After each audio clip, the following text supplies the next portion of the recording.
한번 따라해 보겠습니다. 잠잠하라. 고요하라. 제자들이 상당히 무서워했던 것 같습니다. 그런데 예수님이 거기 계셨는데도 그들은 무서워했다는 것이죠.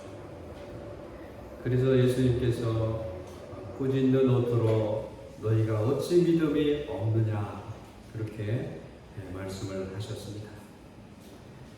오늘 이 아침에는 우리가 잠잠하라, 고요하라 라고 하는 말씀의 제목을 가지고 우리의 신앙생활에 큰 승리가 있기를 축원합니다.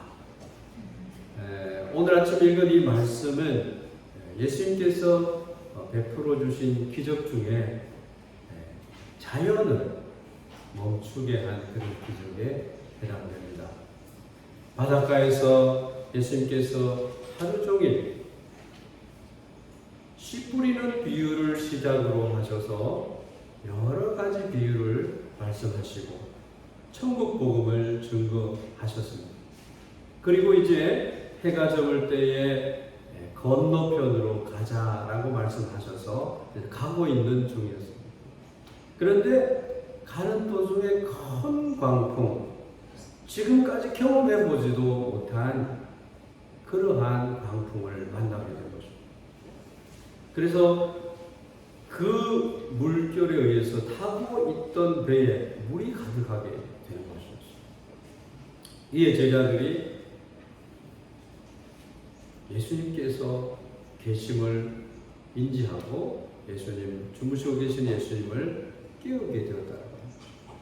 우리의 신앙생활은 예수님과 함께하는 그러한 생애가 되어야 되는 것입니다. 예수님을 깨우시고 예수님이 함께 계심을 확인하는 그런 신앙생활이 되어야 되겠다는 것입니다. 그래서 예수님이 어떤 분이신가를 우리가 알아야 되겠죠. 제자들은 이렇게 말하고 있습니다. 41절 말씀입니다. 그가 누구이기에 바람과 바다도 순종하는가 라고 말을 하고 있습니다. 정말 예수님이 누구시기에 그러한 이적과 기사를 행하셨는가라고 하죠. 우리는 예수님을 믿고 있어요.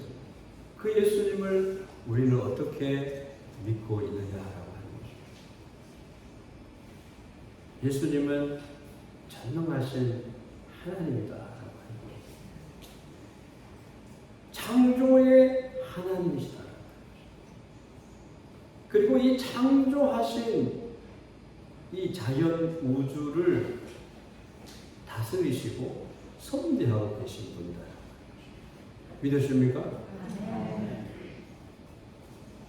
제자들은 피곤하셔서 주무시고 계시는 예수님을 깨웠습니다. 그랬더니만 어떻게 되었습니까? 바람을 우짖으시네 바다도로 이르시되 잠잠하라 고요하라. 그 일본 말로는 다말해 쉬지 마래. 한국 표현이 좀 더 한국인들에게는 좀 많이 이렇게 다가오는 그런 느낌을 주고 있습니다. 일본 분들은 다말해 쉬지 마래 꾸짖으면서 예수님께서 풍랑을 향해서 바다를 향해서 다말해 쉬지 마래 또 얘기를 하셨다라는 것입니다. 예수님의 말씀에 자연이 순종하였다는 겁니다. 아주 바람이 그치고 아주 잔잔하여 지더라. 누가 감히 이러한 이사를, 기적을 베풀 수 있겠느냐 하는 것입니다. 저는 예수님을 믿지 않는 사람들로부터 지금까지 살아오면서 이런 이야기들을 자주 들었어요. 저에게 한 말이기도 하지만 다른 사람이 다른 사람에게 격려하는 말을 해요. 그게 뭐냐면 하나님이 함께 하신다. 칼같이 뜨고 여러분의 삶 가운데 우리 주님께서 늘 함께하고 계신 것을 믿습니다. 이 말씀은 힘든 어떤 일에 부딪혀 있을 때 하는 말이에요. 하나님이 함께 하시는데 왜 걱정을 안 해요? 하나님이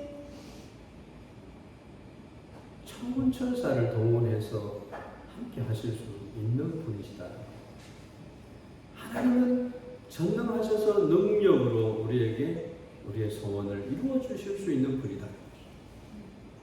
오늘 말씀을 보니까 그 하나님이 제자들과 함께 하시면서 기적을 일으켜 주시고 죽게 된 상황에서 구원을 베풀어 주셨다는 거예요. 여러분, 죽음에 직면한 그 상황에서 그 상황을 벗어나게 해줄 수 있는 분은 우리 예수님밖에 없는 줄 믿습니다. 정말로 하나님이 아니고서는 어찌 바람을 잠잠케 할 수 있겠어요? 바다를 고요하게 할 수 있겠어요? 기진하고 맥이 풀려서 내가 쓰러질 지경 하나님을 바라보는 거죠. 여호와를 앙망하는 자는 새 힘을 얻으리니 독수리의 날개치며 올라감 같을 것이요. 그분은 하나님이죠.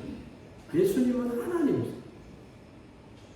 사람으로 오셨지만 공생의 3년 동안은 하나님으로서의 사역을 하셨어요. 천국 복음을 말씀하셨어요.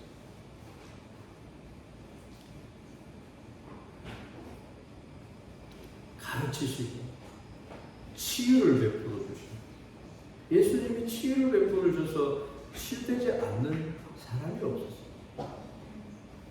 38년 된 병자, 죽은 나사로, 십자가에서 부활, 모든 것은 예수님의 기적을 일으키신 사건. 하나님이었기 때문에 가능한 그 일을 우리는 알아야 되겠다. 좀 더 예수님을 어떤 분인지 알아볼까요? 예수님은 어떤 분이신가?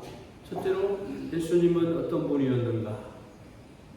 오늘 본문 말씀을 통해서 만나게 되는 이 예수님은 하나님이시면서 사람으로 이 땅에 오셔서 우리와 함께 거하시니까 하나님의 영광이 충만하셔서 진리와 은혜가 충만하셨다라고 말씀하고 있는 그러한 분이다. 예수님은 하나님이시면서 자원하여서 우리 인생에 찾아오셔서 우리의 친구가 되어주신 분. 귀하신 친구 내게 있으니 너무나 행복한 것이죠. 여러분, 신앙생활은 지식이 아니고 어떤 상상이 아니고 예수님과 함께 늘 걸어가는 친구 되시는 예수님을 영접함으로 성령 하나님께서 예수님을 함께 하심을 경험하는 삶을 사는 것입니다. 예수님은 동정녀 마리아에게 나시고 30세 청년 때에 공생애를 사시면서 천국 복음을 말씀하시고 예수님이 우리의 친구이심을 말씀해 주셨습니다. 그리고 친구를 위해서 목숨을 버리는 것, 이보다 더 귀한 사랑이 없음을 우리에게 말씀해 주셨습니다. 종이라 하지 않고 우리를 친구로 여겨주시는 분, 영접하는 자고 그 이름을 믿는 자에게는 하나님의 자녀가 되는 권세를 주셨으니 말씀하고 있습니다. 뿐만 아니라 예수님이 당신께서 하시는 일을 우리에게 보여주셨어요. 그것이 천국, 가장 귀한 복음, 기쁜 소식, 천국이 있다. 그 천국을 우리에게 소유하게 하시기 위해서 오셨음을 3년 동안 알려줍니다.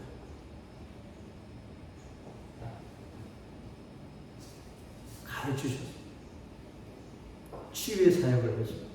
마태복음 4장 23절 15절 말씀에 예수님께서 그렇게 말씀하셨어요.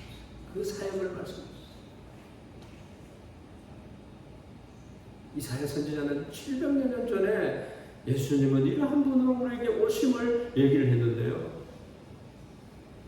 이사야서 9장 6절 말씀에 그의 이름은 기묘자라, 모사라, 전능하신 하나님이라, 영존하신 아버지다, 평강의 왕이다 말씀하고 있습니다. His name shall be called Wonderful, Counselor, the Mighty God, the Everlasting Father, the Prince of Peace. 일본말로는 오도로크베키 시도자, 지카야 하루카미, 에이는 지치, 헤이와노 깁니다. 이렇게 말씀하고 있습니다. 그분이 2000여 년 전 갈릴리 바다에서 큰 광풍이 불어 죽게 된 그들과 함께 하셨던, 내가 믿는 나와 함께 하시는 예수님이다라고 하는 것입니다. 너무 기대되고 너무 내 삶이 행복하고 즐겁고 축복된 삶이라고 하는 것을 우리가 느끼게 되는 것입니다. 예수님은 인생에 있어서 놀라운 분이시며 카운셀러이시며 전능하신 하나님이시며 영존하시는 나의 아버지가 되시고 평강의 왕으로 계십니다. 이런 분을 우리가 모시고 살아간다고 하는 거예요. 저는 우리 교회 우리 모든 성도님들이 주님을 경외하는 그 마음으로 늘 나의 아버지를 부르면서 그렇게 행복했으면 좋겠어요. 그런 분이 여기 제일 앞자리에 앉아계세요. 그런 분이 또 뒷자리에 앉아계세요. 전능하신 나의 주 하나님은 능치 못할 일 전혀 없고, 우리의 모든 강구도, 우리의 모든 생각도, 우리의 모든 꿈과 모든 소망도 신실하신 나의 주 하나님은 우리의 모든 괴로움 바꿀 수 있습니다. 그러한 은혜가 우리 성도님들 개인과 가정과 모든 삶 가운데 있기를 축원합니다. 불가능한 일을 하시는 분이세요. 죽은 자를 일으키시는 분이세요. 그를 이길 자는 아무도 없어요. 예수님에게 철저한 권세를 주셨습니다. 모든 무릎이 그리스도에게 꿇게 하셨습니다. 십자가에서 승리하신 예수님은 온 인류의 희망이 되시고, 그 이름, 예수님의 그 이름은 놀라운 비밀이 되었습니다. 우리의 삶을 가까이 그 축복하시는 분이십니다. 여러분, 그분을 늘 만나고 계시나요? 내 힘으로 뭔가 열심히 막 하는데 안 되는 거예요.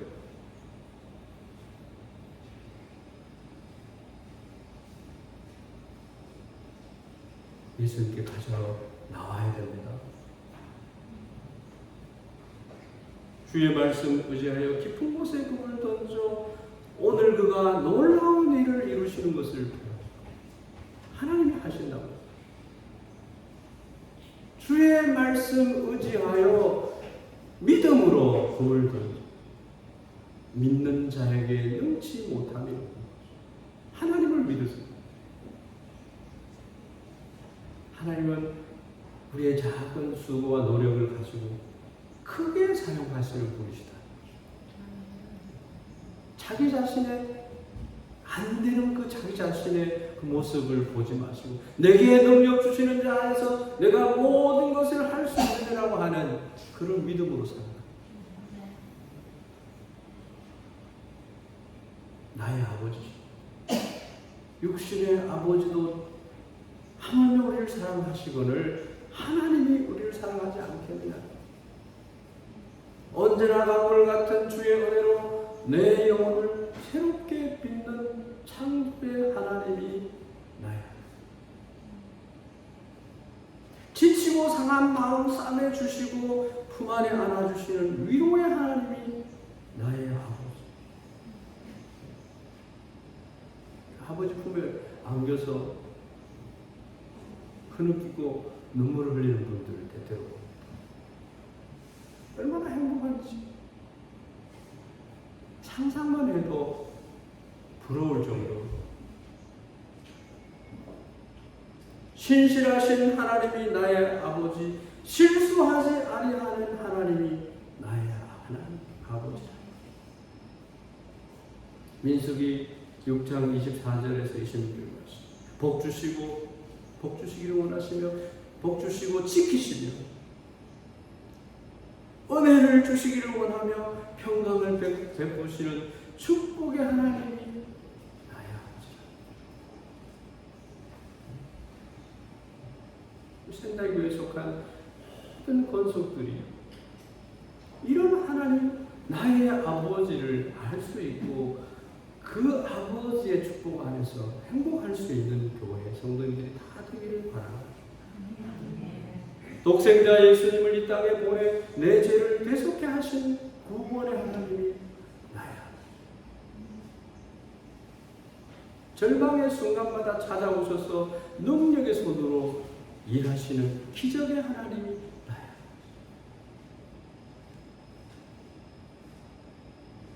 한동안 계속해서 예수님이 어떤 일을 하시고 우리가 어떻게 함께 하시는 데 대해서 말씀을 좀 전하려고 합니다. 시편 68편 19절 말씀. 날마다 우리의 짐을 지시는 주 곧 우리의 구원이신 하나님을 찬송할지로다. 마태복음 11장 28절에서 29절 말씀. 수고하고 무거운 짐진 자들아 다 내게로 오라. 내가 너희를 쉬게 하리라. 나는 마음이 온유하고 겸손하니 나의 멍에를 메고 내게 배우라. 그리하면 너희 마음이 쉼을 얻으리라. 잠언서 16장 3절 말씀. 너의 행사를 여호와께 맡기라. 그리하면 너희 경영하는 것이 이루리라. 여러분, 인생이라고 하는 것은 짧아요. 짧은 인생의 가운데 우선순위를 어떻게 가집니까? 여호와를 경외하는 것이 지식의 근본이고 지혜의 근본이고, 하나님은 여호와를 찾는 자, 여호와를 경외하는 자에게 주실 은혜를 따로 준비하고 계십니다.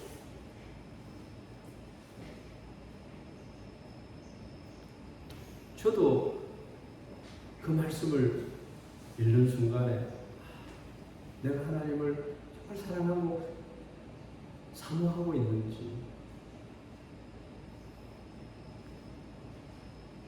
말씀을 보면 내 자신이 보이고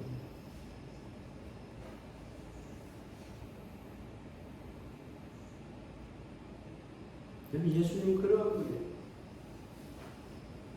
이사야서 9장 6절 말씀을 기억하십시오.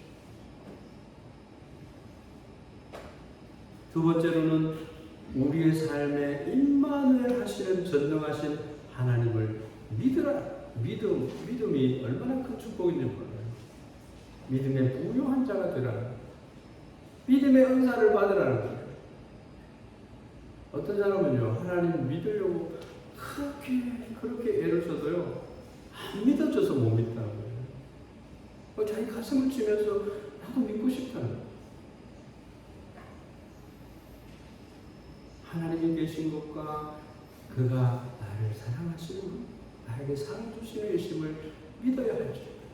사랑할 때도요, 믿어야 돼요. 안 믿으면 불행한 거예요. 믿고 그 믿음을, 서로 믿음을 주는 삶을 연기해 나가는 것이 행복인 것이죠.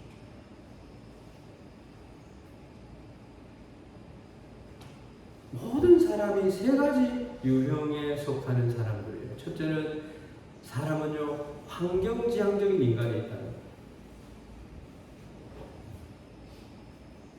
환경에 종속되어 가지고요, 외적 조건에 의해서 지배되는 사람, 외적 조건이 주도하는 사람, 거기에 종속되어서 살아가는 사람을 환경 지배적인 인간이에요. 다시 말씀드리면 환경에 따라서 좌우됩니다. 오늘 이런 일이 또 벌어지면 거기에 따라가는 거예요. 자기 주관이 없어요. 외적인 삶을 사는 거예요.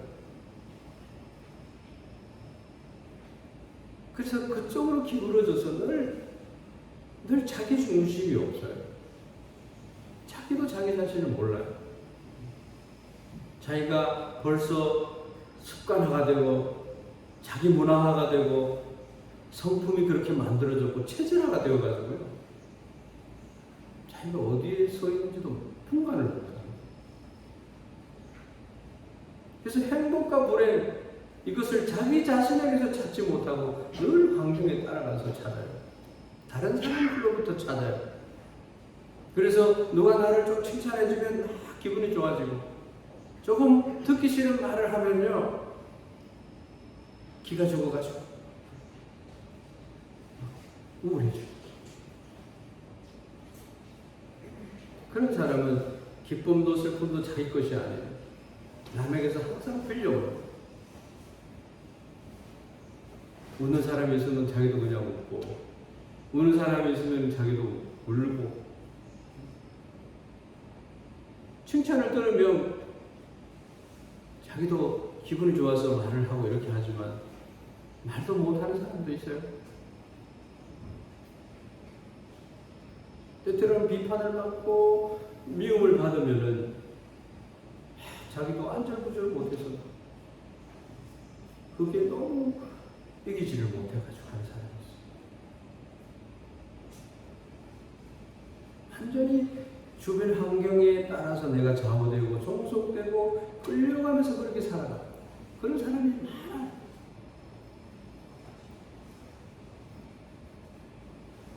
왜 사는지도 모르고 그냥 살아가요. 그러다가 자살을 해요. 내가 누구인지.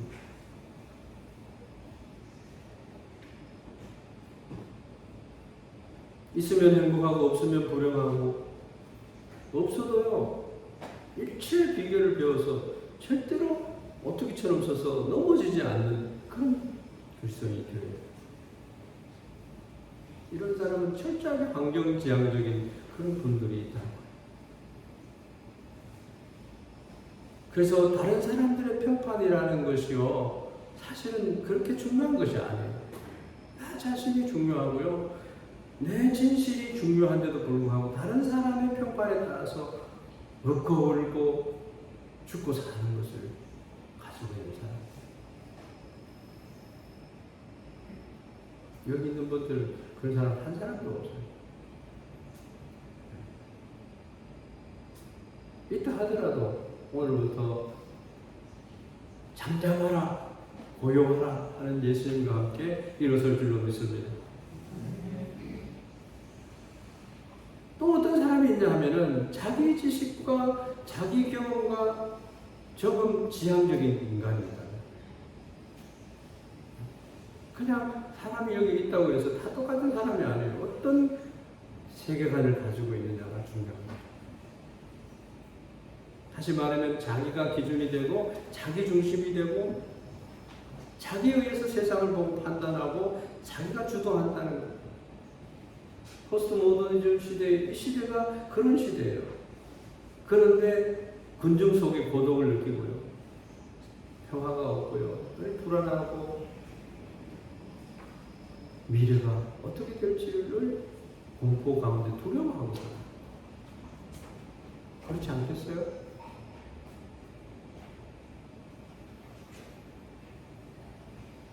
첫 번째 사람은 환경주의적인 사람. 자기가 없다고 그래요. 이번에는 자기가 너무 중심이 돼가지고 자기의 삶이 어지럽게 사는 사람을 얘기합니다. 밸런스가 맞지가 않아요. 실패도 하고 막 그냥 벼랑 끝에 서가지고 안절부절하기도 하고 이렇게 살아간다는 거예요. 그래서 두 번째 유행의 사람은 자기 자신을 중심하는 사람.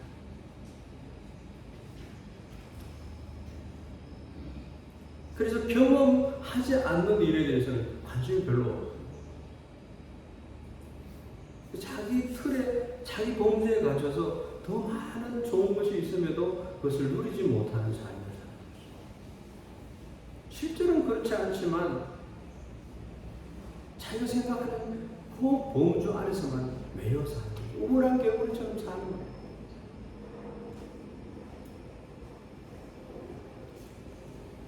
그런 사람은요, 앞으로도 잘못된 삶을 살아요. 왜냐하면 자기 지식과 과거 경험에 뿌리를 두고 과거 중심적으로 살아가기 때문에, 그리고 내가 중심이 되어 있기 때문에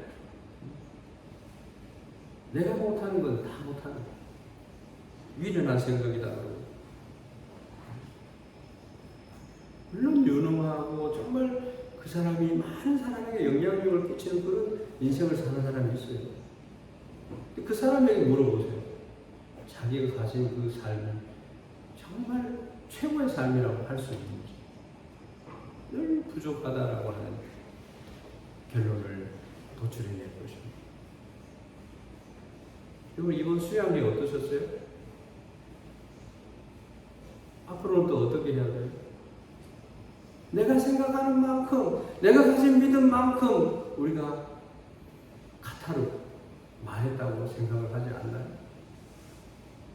하나님과 예수님으로 말미암아 우리에게 복음의 비전을 주셨는데 성령에 의한 새로운 비전이 우리가 요만큼이면 된다라고 하는 생각으로 말하지 않았나 이 말이에요.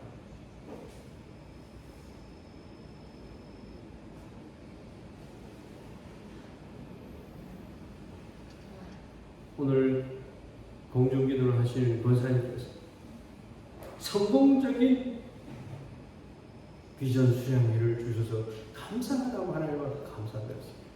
그러한 줄로 믿습니다.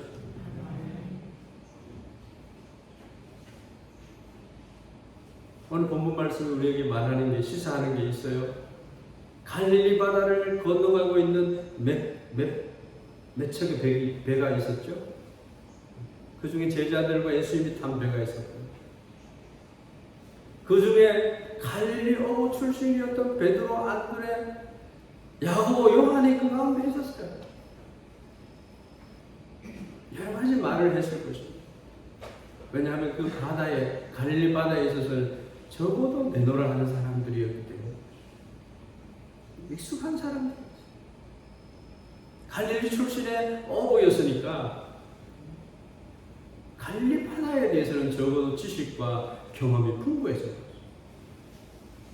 그렇지만 그들은 아주 크게 절망을, 두려움에 견딜 수가 없어.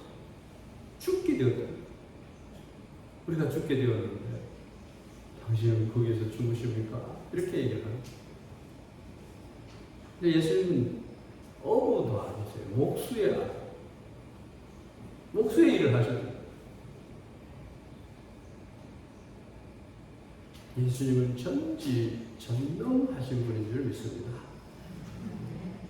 바다를 모르는 예수님, 것처럼 우리가 생각하기 쉽습니다. 배 뒤편에 고물에서 베개를 하고 편안히 주무시고 계셨어요.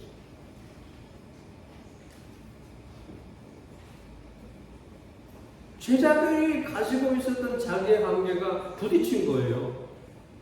지금까지 내가라고 살아왔던 그 삶이 무너지는 순간, 제자들이 그동안 바람과 싸워본 일도 많았고 바람에 대한 지식도 많았어요. 그러나 이번의 사건은 그 지식을 넘어서는 사건이 왔다. 그때가 문제가 되지 않아요. 내가 아는 지식이 잘못되었을 때 그 시점에서 어떻게 할 것인가 하는 것이죠. 우리가 살아가는 삶에는 우리의 생각과 경험의 한계를 넘어서는 사건들이 절묘하게 많다는 것을 말하고 있는 것입니다.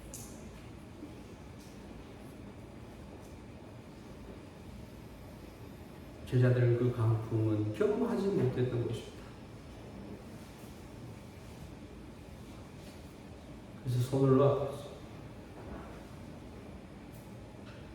자기들이 가진 그 경험과 지식, 가치 없는 것을 알게 됩니다.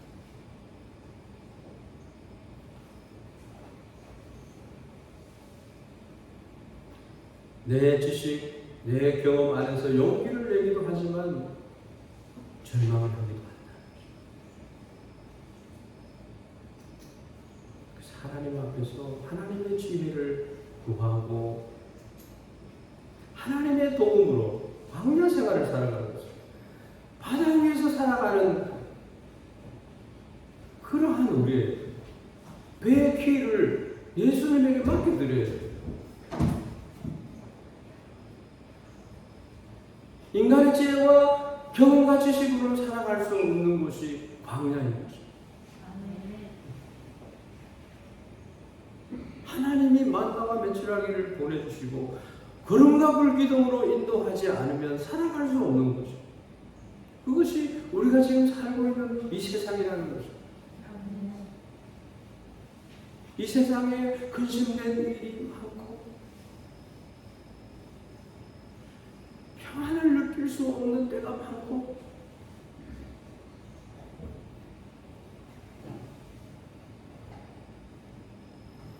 여러분의 생애는 절망이 아니고 소망의 닻을 단 줄로 믿습니다.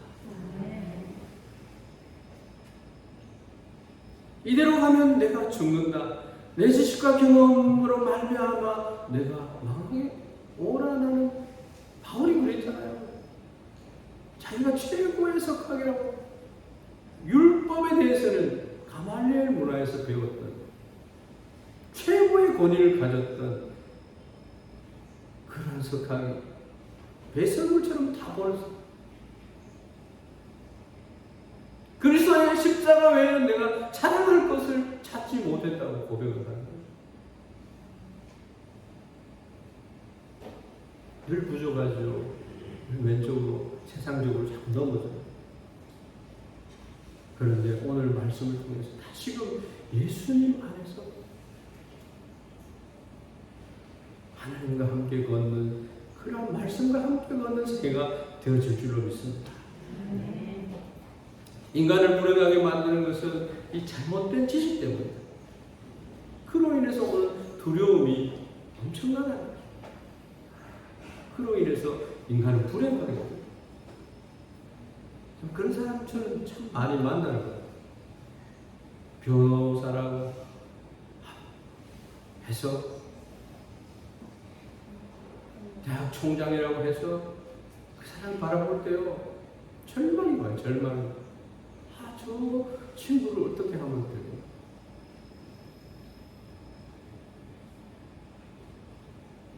그리스도 안에서 이렇게 큰 행복이 있는데 저 친구는 그걸 모르는. 어떤 철학가가 이렇게 말을 합니다. 내가 두려워하는 것은 반드시 발생한다. 그래서 공황장애가 오기도 하고 그 두려움의 엄습을 받아가지고 포로가 돼요. 두려워하는 영을 받는 사람 매번 우라나이 씨 점쟁이를 찾아가서 동쪽으로 갈까요? 서쪽으로 갈까요? 내 인생은 어떻게 되는 것이? 정말 불안해합니다. 그러한 인생 살지 말아요. 자기 인생도 모르고 거기서 있는 사람에게 자기 인생을 묻는 그런 어리석은 눈을 보면서 되겠습니다. 롤로메이라고 하는 사람은 이렇게 말했어요. 현대인의 가장 큰 무서운 병은 불안과 공허라고 말합니다. 첫째는 가치관을 상실했어요. 가치를 몰라요. 왜 사는지를 모르고요. 왜 밥을 먹는지를 모른다는 거예요. 두 번째는 자기에 대한 자아의식의 상실이라는 거죠.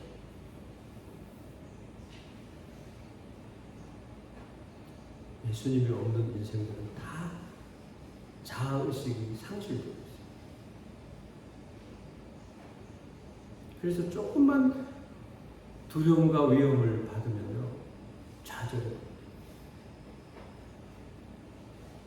절망해요. 절망은 여러분 그리스도 안에서 죄인 줄 믿습니다. 절망하지 마라. 그리고 현대인들은 왜 불안하고 두려워하느냐 하면은 대화할 수 있는 언어를 찾지를 못해서 그렇다는 거예요. 부부 간에서 자식 간에도요, 어떤 말을 해야 될지를 모를 때가 있어요. 말이 안 통하는 거예요. 답답한 거예요. 마치 감옥에 사는 것처럼 힘들고 어려워.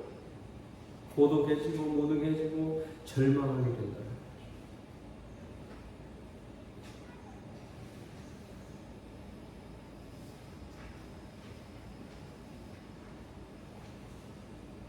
그런데 여러분, 이제 마지막으로 어떤 사람이 있냐는 거예요.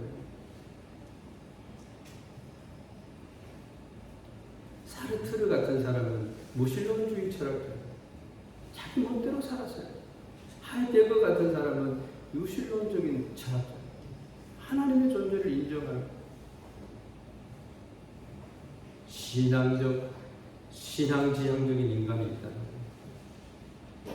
하나님께 대한 믿음을 두고 모든 것을 신앙적 관점에서 이해하고 그 안에서 생각하는, 그리고 행복하게 살아가는 그런 사람입니다. 어떤 정도는 그래서 내가 이 많은 시간 동안을 왜 허비를 했는지, 행복이 예수 그리스도 안에 있고 교회가 물된 동산 같은 축복의 동산인 것을 내가 왜 지금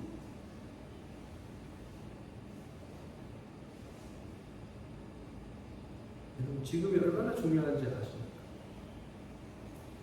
내일이라고 하는 날은 구원의 날이 아닐 수가 있습니다. 지금은 은혜 받을 때요, 구원의 날이로다.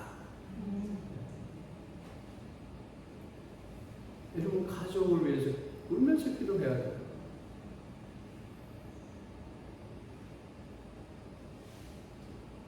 구원하심이 어린 양께 있는데 그 구원을 받을 수 있도록 여러분이 기도하고 예수님을 전해야 된다고 하는 것입니다. 때로는 어떤지 모르든지.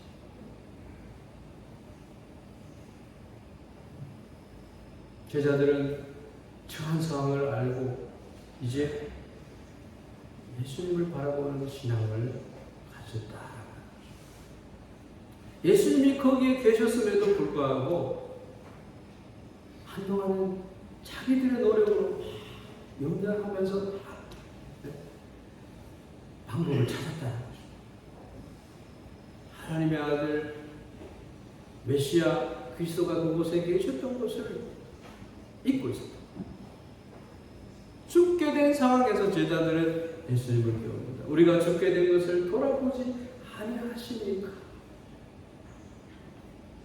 바로 예수님께서 바다를 꾸짖으시고 조용하게 되고 잔잔하게 됐다는 것이죠. 어찌하여 너희가 이렇게 무서워하느냐? 어찌하여 너희가 믿음이 없느냐? 모든 문제는 하나님을 믿는 믿음의 문제예요. 믿음이 없다, 믿음이 적다는 것입니다. 작은 겨자씨만한 믿음이 있어도요, 이 산을 명해서 바다로 바뀌고 있는 거죠. 하나님이 계심을 믿어야 하고, 하나님이 역사를 주관하고 계시다는 것을 믿어야 하고, 하나님이 나와 함께 계시고 현실 속에 함께 계심을 믿어야 합니다. 나아가서는 하나님의 위대한 큰 경륜을 바라보면서 그렇게 살아야 된다는 것입니다. 왜냐하면 하나님의 일에는 실패가 없는 것입니다. 요한 웨슬리는 말했어요. 하나님의 내게 향하신 그 크신 뜻이 이루기까지 나는 절대로 실망하지 않고 죽지 않을 것이다. 왜냐하면 하나님이 이 땅에 나를 보내신 목적이 있기 때문에 그걸 이룰 때까지 나는 죽지 않는다. 사도 바울이요, 사도행전 27장에 이렇게 말하고 있어요. 유라굴로 광풍을 맞아서 배가 파손되어가지고 배에 파손된 그 나무를 쥐어잡고 그렇게 살아남은 사람들이 있어요.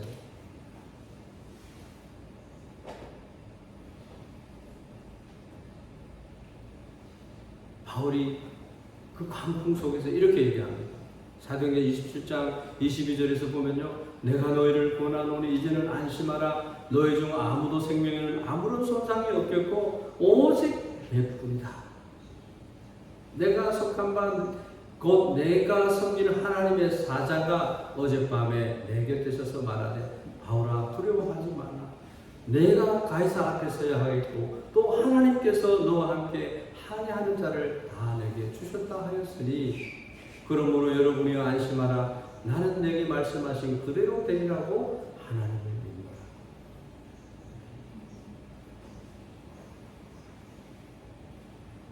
믿노라. 이러한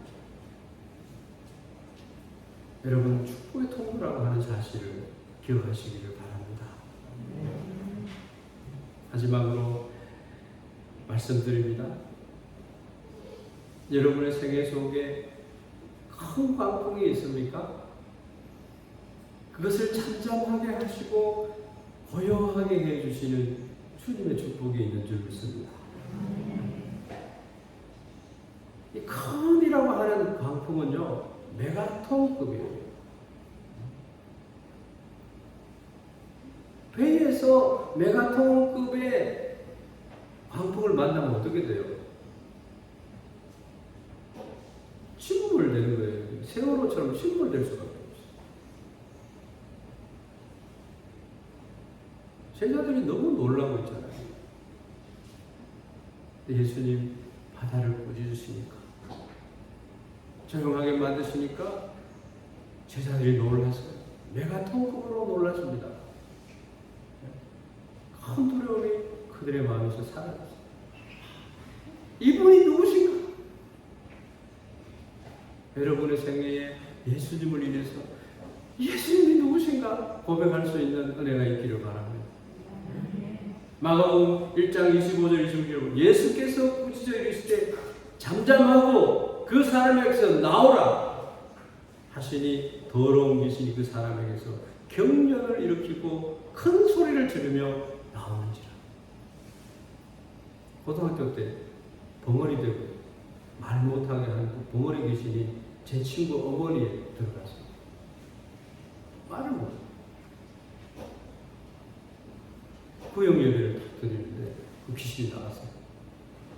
거품을 물고 나왔어요. 나사렛 예수의 이름으로 명하노니 더러운 악한 귀신아, 벙어리 된 귀신아, 이 여인에게서 나오죠.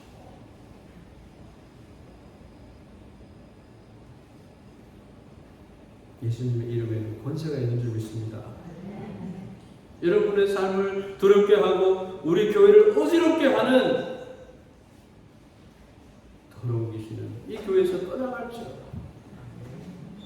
우리의 삶을 방해하는 더러운 귀신들은 떠나갈지어다. 여러분과 함께 하시는, 여러분과 함께 계시는 예수님을 깨우시기를 바랍니다. 주님은 여러분에게 모든 상황을 바꾸어 주시기에 합당하신 분이고 부족함이 없으신 분임을 믿습니다. 이 한 주간 살아갈 때도 주님과 함께 축복된 그런 행복을 누리는 그런 일주간의 생애가 되기를 주의 이름으로 축원합니다.